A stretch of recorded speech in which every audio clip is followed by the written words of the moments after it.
आप देख रहे हैं इंडिया टाउन न्यूज, भारत की बात। नमस्कार, आप देख रहे हैं इंडिया टाउन न्यूज और मैं हूं आपके साथ हर्षिता। स्वागत है आपका हमारे खास बुलेटिन खबरें मध्य प्रदेश की में, जहां हम आपको मध्य प्रदेश की महत्वपूर्ण खबरों से रूबरू कराएंगे। चलिए बुलेटिन की शुरुआत करते हैं। दिल्ली के जंतर मंतर पर युवाओं पर हुए लाठीचार्ज के विरोध में आज गोटे गांव में कांग्रेस सड़क पर उतर आई। कांग्रेस नेताओं ने राष्ट्रपति के नाम एसडीएम संघमित्रा गौतम को ज्ञापन सौंपकर केंद्रीय शिक्षा मंत्री के इस्तीफे की मांग की है। गोटे गांव में शुक्रवार को फव्वारा चौक से कांग्रेस कार्यकर्ताओं ने पैदल मार्च निकाला। प्रदर्शन की अगुवाई नगर कांग्रेस अध्यक्ष पंडित लक्ष्मी नारायण तिवारी ने की। दिल्ली में प्रदर्शन कर रहे युवाओं पर लाठीचार्ज और राहुल गांधी के साथ कथित बदसलूकी की कड़े शब्दों में निंदा करते हुए शिक्षा मंत्री धर्मेंद्र प्रधान से इस्तीफे की मांग की गई। कांग्रेस ने एसडीएम को सौंपे ज्ञापन में 6 मांगे रखी हैं, जिसमें नीट पेपर लीक का विरोध, बेरोजगार युवाओं को रोजगार और प्रतियोगी परीक्षाओं को पारदर्शी तरीके से कराने की मांग शामिल है। कांग्रेस ने संसद मार्च के दौरान पुलिस कार्रवाई की न्यायिक जांच की मांग भी की। प्रदर्शन में विधानसभा क्षेत्र के वरिष्ठ कांग्रेस नेता और बड़ी संख्या में कार्यकर्ता शामिल हुए। कांग्रेस का कहना है कि युवाओं के भविष्य से खिलवाड़ बर्दाश्त नहीं किया जाएगा। कि आपने देखा है बच्चों पे जो अत्याचार हो रहे हैं भाजपा सरकार के शासन काल में, उसको लेकर कांग्रेस विरोध कर रही है जंतर मंतर पे, और तहसील लेवल पे हो रहा है। और जो बच्चे जा रहे थे जंतर मंतर पे, उन पे लाठीचार्ज किया गया, बेरहमी से उनको मारा गया है। बच्चियों को तक नहीं छोड़ा, उनके कपड़े फाड़े गए, उन पे अत्याचार करा, उनको घसीटा है। इस मामले में और भी बिंदुओं लेकर हम लोग ये विरोध कर रहे हैं। इतनी निर्दयता इतिहास में किसी प्रधानमंत्री के कार्यकाल में नहीं हुई छात्रों पर जो इस समय दिल्ली में हो रही है। हम जो फोटो वीडियो के माध्यम से देख रहे हैं, हर माँ बाप आज दुखी है इन सब घटनाओं को देखते हुए, और उसी को लेकर हमने ये ज्ञापन दिया। उत्तर प्रदेश के लखनऊ में कोचिंग की आग ने 12 घरों के चिराग बुझा दिए थे। इस घटना से पूरा देश दहल उठा था। हर जिले को प्रशासन स्कूल, कोचिंग, लाइब्रेरी की ओर दौड़ पड़ा। सुरक्षा इंतजाम चेक किए गए, लेकिन दमोह प्रशासन ने लखनऊ की घटना से कोई सबक नहीं लिया। क्या प्रशासन को किसी बड़ी घटना का इंतजार है? तभी तो दमोह जिले में बिना गाइडलाइन के धड़ल्ले से संचालित हो रहे हैं प्राइवेट कोचिंग और लाइब्रेरी सेंटर, जहां छात्र छात्राओं की सुरक्षा के साथ खुला खिलवाड़ हो रहा है। बंद और तंग कमरों में क्षमता से अधिक स्टूडेंट बिठाकर कोचिंग दी जा रही है।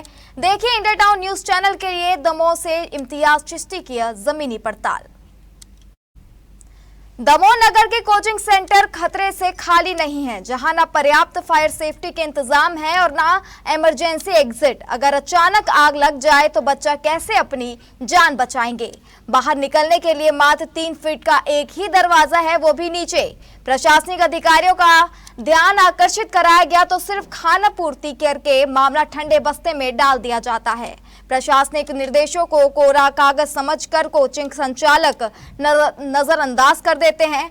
हमारी टीम के पड़ताल में दमोह की कोई कोचिंग और लाइब्रेरी सेंटर मौत का कुआं नजर आए। क्या कहा कोचिंग संचालकों ने, सुनिए। 25 से 30 दिख रही है। सर का कहना है जो पढ़ाते हैं बच्चों को। सर मैं आपसे जानना चाहूँगा थोड़ा सा, ये आप कितनी बाई कितने का है अपना कमरा? लगभग होगा 450 स्क्वायर फीट। हाँ, ये लगभग 20-22 है ना? बच्चों की संख्या 20-25, 30 भी ले लो तो उसमें। सर वो आपने अपने कैमरे पे देखा। कुल मिला के कहा जाए कि यहाँ की निकासी एक है, 4 फुट का दरवाजा है। मैं कैमरा पर्सन से कहूँगा कि वो दिखाएं, अगर कुछ हादसा होता है तो इस 4 फुट के दरवाजे से बच्चे कैसे बाहर निकलेंगे। ये देखिए, ये अब आप अगर यहाँ 2 नहीं 4 लगा दे दरवाजे एक कमरे में, तो लेकिन बच्चों के लिए इमरजेंसी यहाँ से बाहर जाने के लिए एक रास्ता है। हम सर से जानना चाहेंगे, सर कोई इमरजेंसी रास्ता नहीं है आपके यहाँ? ऐसे थोड़ा पीछे हो जाएंगे। ये अगर कोई इसका शॉर्ट सर्किट होता है या कोई घटना खुदा न खास्ता या ईश्वर न करे हो, तो कैसे आप बाहर निकालेंगे ये 150 बच्चों के लिए? नहीं तो अभी हमने मकान मालिक से बोल दिया है, तो यहाँ पे अपना पीछे गेट फूट रहा है। हाँ बिल्कुल, मतलब बनेगा वो, तो नीचे छत है तो छत से अभी फिलहाल निकासी एक है। अभी तो एक ही है। हाँ, इमरजेंसी के लिए ये भी यूज कर सकते हैं। तो हाँ, बाहर जाने के लिए, नीचे उतरने के लिए, हाँ, यहाँ पे ये फर्स्ट फ्लोर पे है। आप जब आएंगे ना 1 हफ्ते बाद, तो एंट्री अलग मिलेगी, एग्जिट अलग मिलेगा। शुभ नाम? अंकित। अंकित रिछारिया जी हैं आप। साफ कहा है कि अगली मर्तबा हम इसमें सुधार करेंगे और बच्चों को और इमरजेंसी रास्ता देने की कोशिश करेंगे। चलिए, अंकित रिछारिया जी ये थे संचालक अंकित रिछारिया जी, जिनका साफ कहना है कि अब अगली मर्तबा जब आप आएंगे तो हम इमरजेंसी दरवाजा भी रख लेंगे। लेकिन आपने देखा अपनी स्क्रीन पर किस तरीके से एक कमरे में बच्चे भरे पड़े हुए हैं, लेकिन वो 25 से 30 नजर आए सर के कहे अनुसार। फिर भी सर ने वादा किया है, हम उम्मीद करते हैं कि अगली बार कोई भी शासन प्रशासन के भी अधिकारी आते हैं तो यहाँ आकर देखें और बच्चों की सुरक्षा के मापदंडों को बेहतरीन बारीकी तरीके से आकलन करके यहाँ पर सर्टिफिकेट चस्पा करें।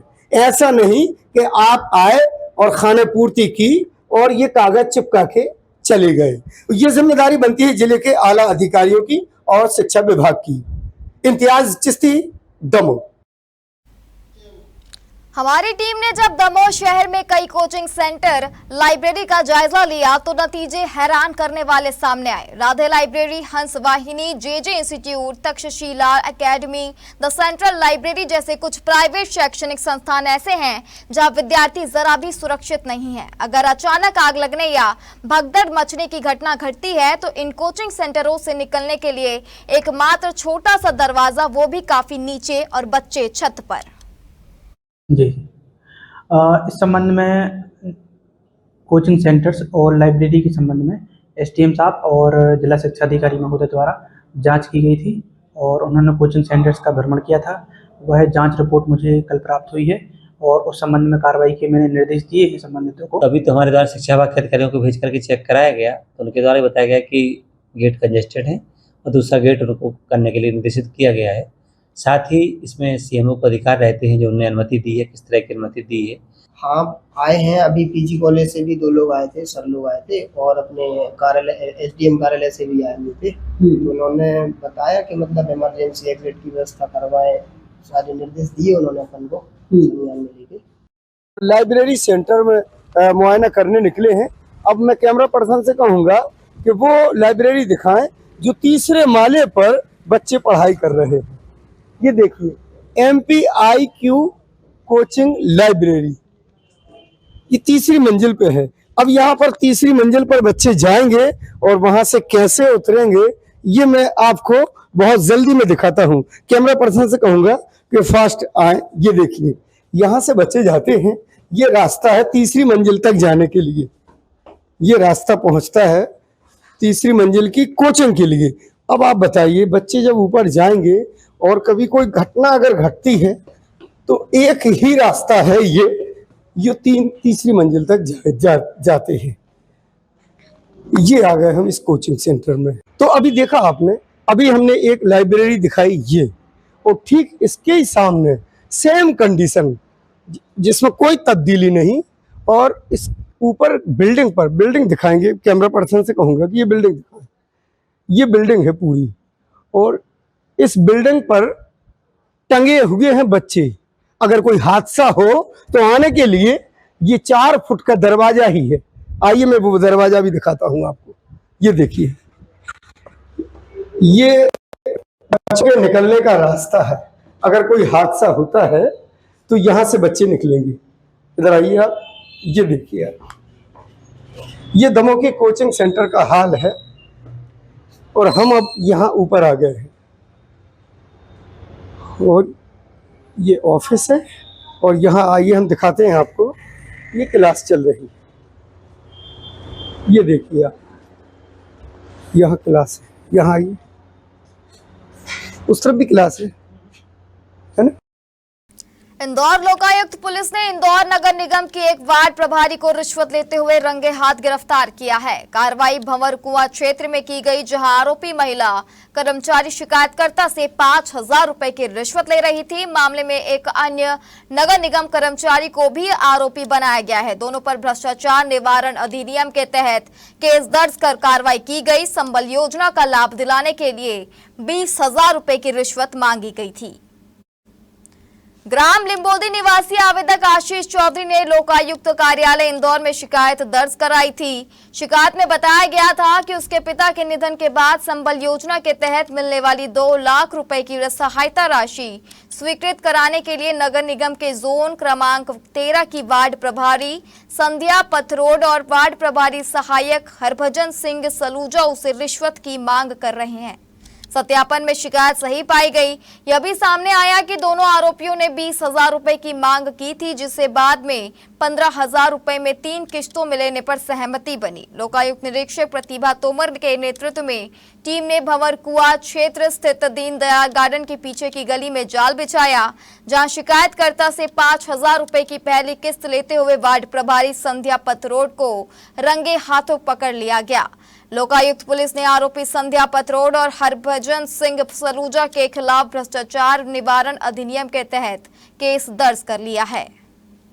निदेशक लोकायुक्त श्री योगेश देशमुख के भ्रष्टाचार के विरुद्ध सख्त कार्रवाई किए जाने के निर्देश पर उप पुलिस महानिरीक्षक श्री मनोज सिंह के मार्गदर्शन में लोकायुक्त संभाग इंदौर द्वारा सफल ट्रैप कार्रवाई की गई है। इसमें आवेदक 17/7/2026 को ये लोकायुक्त कार्यालय इंदौर में श्रीमान पुलिस अधीक्षक महोदय के समक्ष उपस्थित हुआ था शिकायत लेके कि आवेदक के पिता की मृत्यु 2025 में हुई थी। उसके संबल योजना के अंतर्गत 2 लाख रुपए आए थे। वो 2 लाख रुपए के एवज में 2 लाख रुपए के एवज में 10% रिश्वत राशि की मांग की जा रही थी। इसमें जो आरोपी है वो है श्रीमती संध्या पथरोड और जो कि वार्ड प्रभारी है जोन क्रमांक 13 में।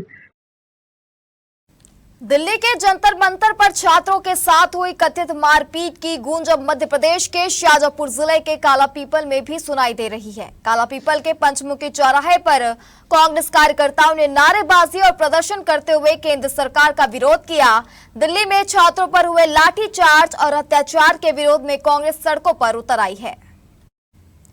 नेता प्रतिपक्ष राहुल गांधी ने इस मुद्दे को लेकर प्रधानमंत्री आवास के बाहर धरना प्रदर्शन भी किया था। दिल्ली पुलिस की कार्रवाई से नाराज होकर कांग्रेस राष्ट्रीय सचिव और पूर्व विधायक कुणाल चौधरी के नेतृत्व में कालापीपल के कांग्रेस कार्यकर्ताओं ने पंचमुखी चौराहे पर मोर्चा खोलकर प्रदर्शन किया। कांग्रेस कार्यकर्ताओं का कहना है कि दिल्ली में छात्र अपने हक की लड़ाई लड़ रहे हैं, लेकिन भाजपा सरकार की शह पर पुलिस ने उन पर लाठियां बरसाई। जब हमारे नेता राहुल गांधी ने इन छात्रों के समर्थन में आवाज उठाई है, सरकार की दमनकारी नीति को कांग्रेस बर्दाश्त नहीं करेगी। तरीके से देश के अंदर योग्यताओं का बेरहम कत्ल और पढ़ने वालों का सामूहिक नरसंहार ये सरकार ने पेपर लीक के माध्यम से किया। देश की राजनीति को कभी व्यक्तिवाद के ऊपर करने वाले, कभी धर्म के ऊपर करने वाले, कभी राष्ट्रवाद के ऊपर राजनीति करने वाले। जब देश के नेता प्रतिपक्ष, इस देश के इंडिया गठबंधन के सांसद और पूरे देश के अंदर लोग मिलके एक बात कर रहे हैं कि राजनीति के मूल मुद्दों के अंदर युवाओं के जो मूल मुद्दे हैं कि बेरोजगारी क्यों है, क्यों अच्छी शिक्षा मिल नहीं रही है, क्यों कहीं ना कहीं जमात-ए धर्मेंद्र प्रधान जैसे लोगों की तय नहीं हो रही है, उस बात को जब करते हैं तो सरकार डंडे के जोर पे काम करती है। जब देश का युवा बेटे बेटियां उस जंतर मंतर पे हजारों लाखों की तादाद में इकट्ठे होते हैं तो पुलिस और प्रशासन के दम पे जिस तरीका घिनौना कृत्य करके डंडे के जोर पे उनके उस आंदोलन को दबाने की कोशिश करी जाती है कि कैसे इस देश के मूल मुद्दों की राजनीति को खत्म करा जाए। तो आज कालापीपल के अंदर भी सभी लोगों ने मिलकर उनका समर्थन किया है। विदिशा जिला पंचायत की सामान्य सभा बैठक में जनप्रतिनिधियों ने अफसरों पर जमकर भड़ास निकाली। सदस्यों ने कृषि उप संचालक पर खाद बीज विक्रेताओं के साथ गुप्त मीटिंग करने का आरोप लगाया। वहीं ट्रांसफार्मरों से ऑयल चोरी होने पर उपभोक्ताओं से विद्युत कंपनी द्वारा वसूली की जाने का कड़ा विरोध किया गया। विदिशा जिला पंचायत की सामान्य सभा की बैठक का आयोजन किया गया। इसमें 19 में से 12 सदस्यों के आने से कोरम पूरा हो गया। बैठक की अध्यक्षता जिला पंचायत अध्यक्ष गीता कैलाश रघुवंशी ने करते हुए अधिकारियों से निर्माण कार्य समय सीमा में पूरा करने का अल्टीमेटम दिया। बैठक में सदस्यों ने आरोप लगाया कि कृषि विभाग के उप संचालक सचिन जैन शहर के खाद बीज विक्रेताओं और पेस्टिसाइड्स एवं केमिकल निर्माता कंपनियों के संचालकों की मीटिंग गुपचुप तरीके से बुलाते जाते हैं। बैठक की जानकारी कृषि विभाग के सभापति तक को नहीं दी जाती। इसी तरह मिर्जापुर इलाके में मेंटेनेंस के नाम पर दोनों बिजली लाइनें बंद करने का आरोप लगाया गया। जनपद पंचायत अध्यक्ष वीर सिंह कक्का ने कहा कि ट्रांसफार्मर से ऑयल चोरी हो रहा है, बिजली कंपनी उपभोक्ताओं से वसूली कर रही है, इसे रोका जाए। जिला पंचायत में सबसे पहले तो आप सबको जय सिया राम। और आज जिला पंचायत में 29 अप्रैल के बाद ये बैठक हुई और ये दोनों बैठकें थी। इसमें सामान्य प्रशासन समिति की बैठक हुई थी और सामान्य सभा की बैठक थी। तो सामान्य प्रशासन समिति में ये बात महत्वपूर्ण थी कि जो पदोन्नति होना है कर्मचारियों की, उसके संबंध में एक सदस्य की नियुक्ति होना है, उस पर चर्चा हुई। दूसरा, कुछ जो विभाग के नए नए लोग आए हुए हैं, उन्होंने कुछ प्रचार प्रसार के रथ निकाले और कुछ बैठकें की। उसमें जिला पंचायत अध्यक्ष का प्रोटोकॉल का फॉलो नहीं किया, साथ में जिला पंचायत के सदस्यों को नहीं बुलाया। उस पर उनके विरुद्ध निंदा प्रस्ताव पारित किया गया और उस सर्विस बुक में रिकॉर्ड करने के बारे में चर्चा हुई। छतरपुर जिले में प्रस्तावित केन बेतवा लिंक परियोजना से प्रभावित किसानों और आदिवासियों के हक की लड़ाई लड़ रहे जय किसान संगठन के प्रमुख नेता व आंदोलन के सूत्रधार अमित भटनागर ने 18 दिनों से जारी अपना आमरण अनशन स्थगित कर दिया है। प्रशासन द्वारा छूटे हुए प्रभावित परिवारों के नाम जोड़ने के संबंध में जारी सकारात्मक आदेश देश भर की 400 से अधिक प्रमुख हस्तियों की अपील और क्षेत्र की ग्रामीण व आदिवासी माताओं की चूल्हाबंदी के बाद यह निर्णय लिया गया है। अनशन स्थल और अस्पताल में अपनी माताजी तथा आदिवासी माताओं के हाथों से नारियल पानी पीकर उन्होंने अनशन स्थगित किया। हालांकि अमित भटनागर ने स्पष्ट किया है कि अनशन समाप्त नहीं बल्कि केवल स्थगित हुआ है और अब इस लड़ाई को न्याय सत्याग्रह के रूप में गांव-गांव तक ले जाया जाएगा। भटनागर ने कहा कि प्रशासन ने आंदोलनकारियों की मांगों पर सकारात्मक रुख दिखाया है। प्रशासन द्वारा आदेश जारी किया गया है जिसके तहत केन बेतवा लिंक परियोजना के अंतर्गत छतरपुर जिले के प्रभावित गांव में प्रशासनिक टीमें जाकर सर्वे करेंगी। इस प्रक्रिया के दौरान जो भी पात्र लोग छूटे हुए हैं उनके नाम सूची में जोड़े जाएंगे। इस पूरी प्रक्रिया में पारदर्शिता बनाए रखने के लिए जय किसान संगठन का एक प्रतिनिधि भी सर्वे टीम के साथ मौजूद रहेगा। अनशन स्थगित करने के पीछे राष्ट्रीय स्तर पर मिले समर्थन का भी बड़ा हाथ रहा। भटनागर ने बताया कि नर्मदा बचाओ आंदोलन की नेत्री मेधा पाटकर, वरिष्ठ अधिवक्ता प्रशांत भूषण, सौम्या दत्ता, नीलम आलवालिया, कैलाश मीना, नेता प्रतिपक्ष उमंग सिंघार तथा प्रसिद्ध अभिनेत्री पूजा भट्ट समेत देश की 400 से अधिक प्रमुख फिल्मी हस्तियों, सामाजिक कार्यकर्ताओं और किसान नेताओं ने उनसे लगातार अनशन समाप्त करने का निवेदन किया था। अनशन स्थगित करने का सबसे मार्मिक और भावनात्मक पहलू स्थानीय ग्रामीण महिलाएं थी। छतरपुर और पन्ना जिले की कई ग्रामीण व आदिवासी माताओं ने उनके समर्थन में स्वयं खाना छोड़ दिया था और अपने घरों में चूल्हाबंदी कर दी थी। अमित भटनागर ने संकल्प लेते हुए कहा कि यह संघर्ष यही समाप्त नहीं हुआ है, आज से वे न्याय सत्याग्रह करेंगे। आश्वासन में इन सब का आग्रह था और देश भर के सामाजिक कार्यकर्ताओं का भी आग्रह था कि आप अपना अनशन समाप्त कीजिए। मेधा जी सहित देश के सब वरिष्ठ लोगों का और पिछले समय से 3-4 दिन में ही लगभग 450 के लगभग जो वरिष्ठ समाज सेवी हैं देश भर के, उन्होंने विभिन्न तरीके से अलग अलग तरीके से और ख़ासतौर से माताओं ने तो चूल्हाबंदी कर रखी थी। और एक सरकार ने कलेक्टर साहब ने हमारे जो और प्रभारी कलेक्टर हैं अभी ADM साहब विनय द्विवेदी जी, तो उनकी तरफ से एक बहुत सकारात्मक कदम भी उठाया गया कि जो छूटे लोग हैं, क्योंकि हमारी जो मुख्य मांग थी कोई छूट ना जाए इसमें, है ना। बाकी तो ये एक मांग है, संघर्ष है, चलता रहता है, कुछ चीज़ें पूरी होती हैं, कुछ छूटती हैं, लेकिन कम से कम वो आखिरी व्यक्ति ना छूट जाए जिसके पास कुछ ना हो और उसका मकान ना चला जाए। और ऐसे मेरा ऐसा अंदाज है कि बहुत से लोग ऐसे छूटे हैं, तो उसके लिए एक जांच कमेटी बना दी जिसमें जय किसान संगठन है, जो हम लोग संघर्ष लगातार मांग कर रहे हैं, उनका भी एक स्थानीय गांव का प्रतिनिधि रहेगा और गांव-गांव में जो छूटे हुए लोग हैं वो सारे प्रशासन के पास आएंगे और उनमें प्रशासन उनका वेरिफिकेशन करेगा कि जिससे किसी अपात्र या गलत व्यक्ति को मुआवजा ना मिल पाए। ये भी हमारा है कि पात्र को मिल जाए तो मिल ही जाए और गलत व्यक्ति को सरकार का पैसा ना जाए।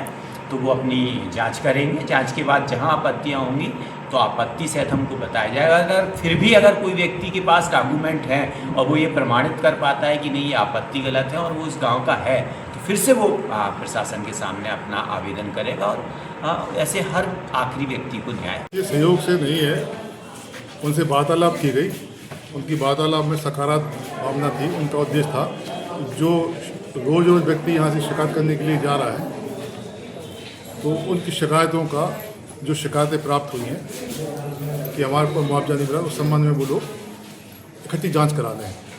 तो वो इसकी टीम गठित हो गई है, उस गाँव का जा रही है। आज भी गाँव गई थी, तो जो आवेदन थे उनका देखेंगे, जो पात्र व्यक्ति होगा छूटने नहीं देंगे उनको। मध्य प्रदेश के धार की ऐतिहासिक भोजशाला का मामला एक बार फिर सुप्रीम कोर्ट पहुंच गया है। मुस्लिम समुदाय ने 22 जुलाई को सुप्रीम कोर्ट में आवेदन प्रस्तुत किया है, जिस पर आज शुक्रवार को सुनवाई हो सकती है। वहीं दूसरी ओर जुम्मे की नमाज को लेकर गुरुवार रात जिला और पुलिस प्रशासन के साथ मुस्लिम समुदाय के वरिष्ठ लोगों की हाई बैठक हुई, जो देर रात तक चली। प्रशासन और समाज के बीच किसी भी मुद्दे पर सहमति नहीं बन पाई। गुरुवार रात बैठक के बाद कमाल मौला वेलफेयर सोसाइटी के अब्दुल समद खान ने मीडिया से चर्चा में बताया कि प्रशासन ने जुम्मे की नमाज के लिए एक वैकल्पिक स्थान प्रस्तावित किया था, लेकिन मुस्लिम समाज ने उस पर आपत्ति जताई थी। उनका कहना है कि प्रस्तावित स्थान कमाल मौला मस्जिद से करीब 2 किलोमीटर दूर है, जबकि सुप्रीम कोर्ट के आदेश के अनुसार नमाज की व्यवस्था निकटतम स्थान पर की जानी चाहिए। उन्होंने कहा कि प्रशासन द्वारा 40 पीर के पास सुझाए गए स्थान पर समाज सहमत नहीं है। मुस्लिम समाज का स्पष्ट कहना है कि वे किसी अन्य की जमीन पर नहीं बल्कि अपनी जमीन पर ही नमाज अदा करना चाहते हैं। फिलहाल विवादित स्थल पर नमाज नहीं हो रही है और लोग अपने घरों तथा अन्य मस्जिदों में जुम्मे की नमाज अदा कर रहे हैं। समाज का कहना है कि वह सर्वोच्च न्यायालय के अंतिम निर्णय का सम्मान करेगा। आपत्ति दर्ज कराते हुए हमने माननीय सर्वोच्च न्यायालय के समक्ष हाजी मुनीर अहमद साहब की पिटीशन में एक एप्लीकेशन मूव की है कल। उसमें ये हमने कहा है कि जो हमारी आपत्ति है वो दूरी को लेकर है और जो कोर्ट माननीय सर्वोच्च न्यायालय का जो ऑर्डर है वो बिल्कुल साफ है कि करीब से करीब स्थान पर आप नमाज की व्यवस्था करिए। चूँकि कोर्ट का ये आदेश था कि आप आपके 700 सालों की जो प्रैक्टिस करते आ रहे हैं वो आप वापस से जारी करिए, इसका कोई अंतिम आदेश पर इफ़ेक्ट नहीं होगा। इसलिए हम सारे जनप्रतिनिधि, पिटिशनर, इंटरवीनर सब हाजिर हुए थे उस मीटिंग में भी, और आज भी हम लोग इनके बुलावे पर हाजिर हुए हैं। अब वक्त हो चुका है छोटे से ब्रेक का। आप बने रहिए इंडिया टाउन न्यूज के साथ। क्या आप बाल झड़ने से परेशान हैं? अब अपनाइए प्रकृति की शक्ति, पाइए घने चमकदार बाल और खूबसूरत दमकती त्वचा। प्रकृति का वरदान Rukhsana shine herbal beauty combo kit, प्राकृतिक जड़ी बूटियों से तैयार। अब पाइए खूबसूरत चमकते बाल और त्वचा। हर्बल गुणों से भरपूर ये कॉम्बो आपके बालों और त्वचा की देखभाल में मदद करता है। अब उपलब्ध Amazon, फ्लिपकार्ट और नीचे दिए गए लिंक पर अभी ऑर्डर करें और हर्बल केयर का अनुभव लें। खंडवा जिले के ओमकारेश्वर में भारतीय जनता पार्टी को उस समय बड़ा झटका लगा जब करीब 15 भाजपा कार्यकर्ताओं ने पार्टी छोड़कर कांग्रेस का दामन थाम लिया। जिला कांग्रेस अध्यक्ष उत्तमपाल सिंह ने सभी कार्यकर्ताओं को कांग्रेस का गमछा पहनाकर पार्टी में स्वागत किया।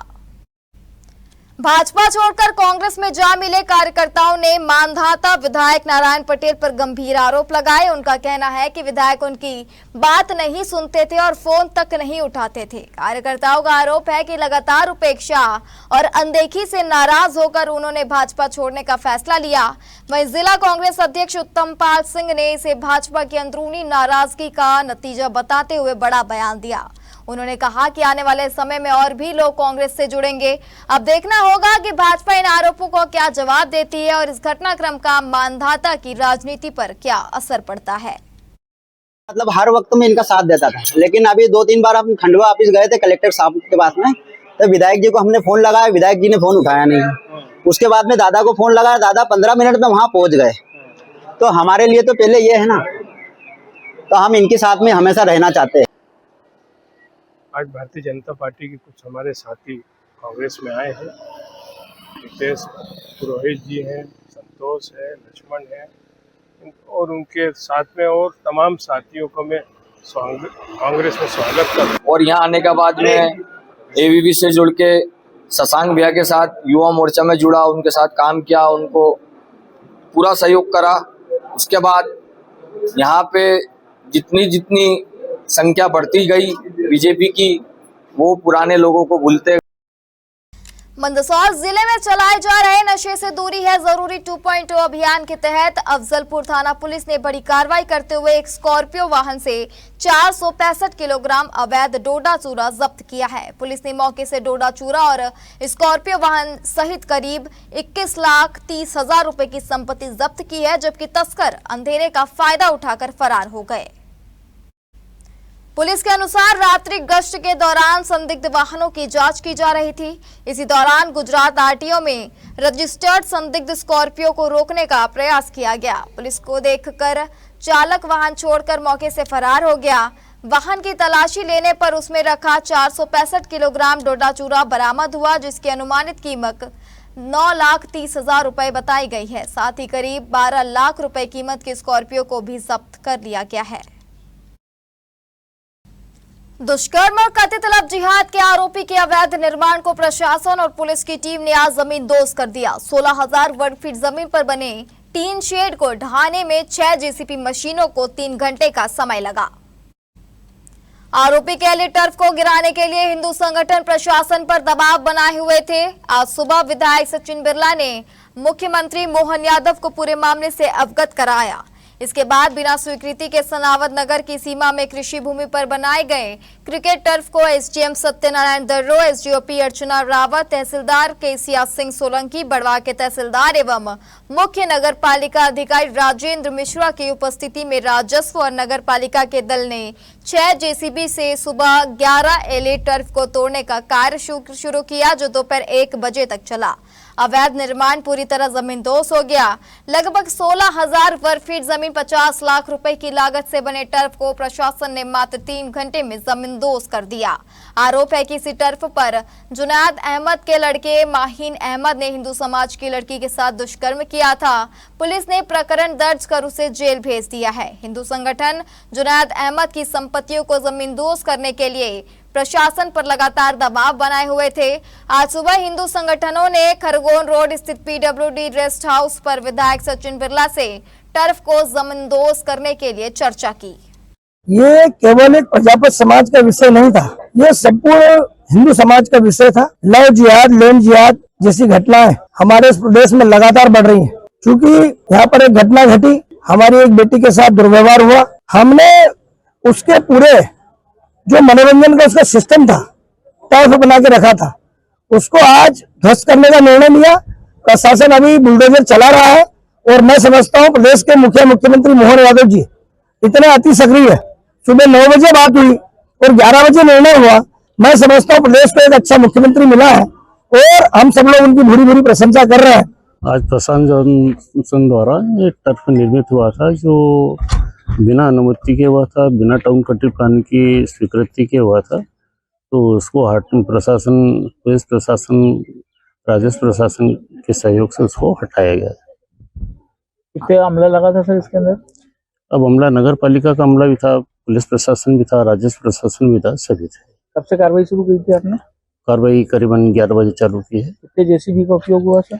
6 जेसीबी का उपयोग हुआ है। कितने समय के अंदर ये ध्वस्त हो गया है? ये लगभग 3 घंटे के करीब लगे हैं इसमें।